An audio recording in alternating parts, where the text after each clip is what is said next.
नमस्कार, आचरण के साथ मैं हूं टीएन मनीष। हाजिर हूं आज का मुद्दा लेकर। इन 5 सुलगते सवालों का जवाब अगर दिल पर हाथ रखकर अपनी आत्मा की गहराई से हम ईमानदारी से खोज लें तो फिर सामाजिक दूरियां बढ़ाने वाला मूर्ति विवाद दोनों पक्षों की सहमति से हल हो सकता है।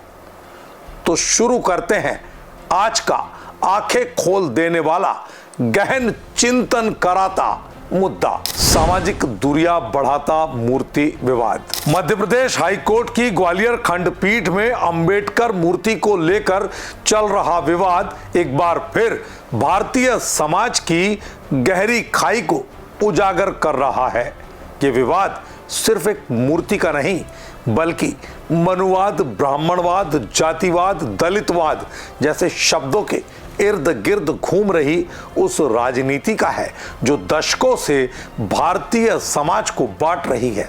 आज हम 5 सवालों के जरिए इस मुद्दे की गहराई में आपको ले जा चुके हैं और समझाने की कोशिश भी कर चुके हैं कि बाबा साहब के विचार वह सेतु है जो दलित और सवर्ण दोनों को मानवतावाद की ओर ले जा सकते हैं। राजनीति का हथियार बनता मनुवाद और ब्राह्मणवाद जैसे शब्द भारतीय राजनीति में पिछली सदी से स्वार्थी नेताओं के हथियार रहे हैं।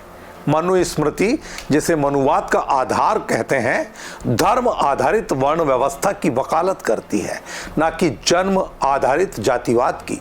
फिर भी इसे ब्राह्मणों और उच्च जातियों के खिलाफ नकारात्मक प्रचार के लिए लगातार इस्तेमाल किया गया। मिसाल के तौर पर बसपा सुप्रीमो मायावती ने कभी मनुवाद का लगातार विरोध किया, लेकिन बाद में कथित मनुवादियों के साथ गठबंधन कर सत्ता हथिया ली।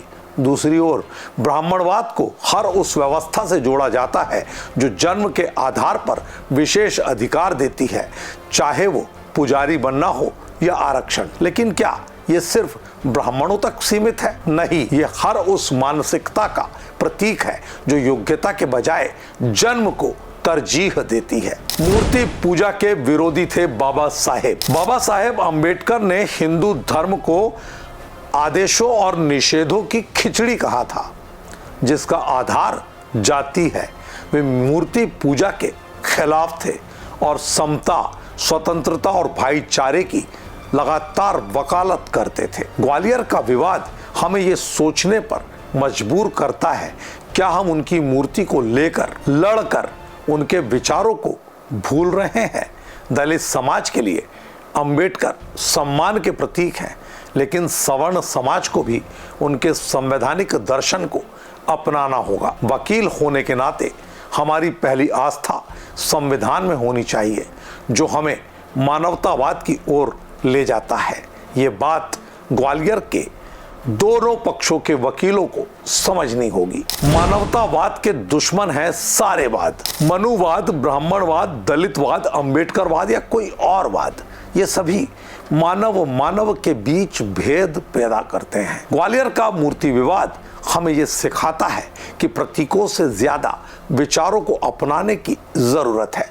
आइए संविधान को अपना मार्गदर्शक बनाएं और एक ऐसे भारत का निर्माण करें जहां योग्यता और समानता सर्वोपरि हो। बाबा साहेब की मूरत, सूरत और सीरत क्या ऐसी थी कि उनकी मूर्ति के लिए दलित समाज विरोध की आड़ में दलितवाद को प्रतिष्ठा का सवाल बनाए और सवर्ण समाज से जुड़े वकील बाबा साहेब की मूर्ति नहीं लगने देने की जिद को अपनी एकता और बहुमत के साथ प्रतिष्ठा का बड़ा सवाल बना दे?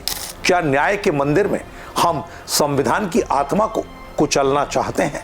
दोनों पक्षों को एक बार ये सोचना चाहिए कि बाबा साहेब अंबेडकर देश के सम्मान का सवाल है।